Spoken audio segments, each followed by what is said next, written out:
Je voudrais qu'on s'interroge un peu, justement, on parlait un peu des catastrophiques, mais il y a aussi autre chose, une variété. Alors, on va pas leur attribuer tous les péchés, mais les décroissants.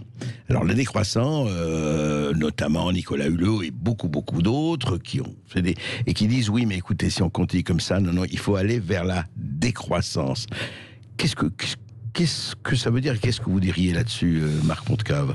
Eh bien, à nouveau, on est là, effectivement, avec l'illustration d'une sorte de continuité philosophique qui va de l'homme n'est qu'une source de malheur, et donc on ne peut plus lui faire confiance, et donc il faut revenir. Donc l'avenir ne peut plus être ce qu'il était. Non, ce qu'il était, puis surtout ne peut plus être le produit de l'engagement de l'homme à travers la science, la technologie, parce qu'à nouveau, la technologie n'est qu'une source de problème. Hein, c'est un discours très technophobe. Hein, Bien sûr.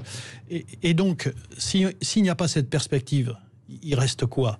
Il reste d'essayer, et c'est ce que dit d'ailleurs Nicolas Hulot dans son dernier bouquin, avec le philosophe Lenoir, Frédéric Lenoir. Frédéric Lenoir, où en gros, l'idée, c'est de dire...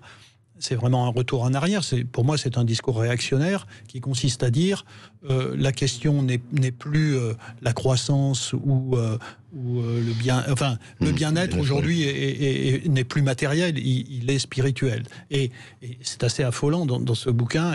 Il parle par exemple ils se disent entre eux, c'est formidable. Il y a des contrées, il y a des populations où ils ont rien mais ils sont tellement heureux. Où ils ont rien mais ils sont tellement heureux. Où ils ont rien mais ils sont tellement heureux.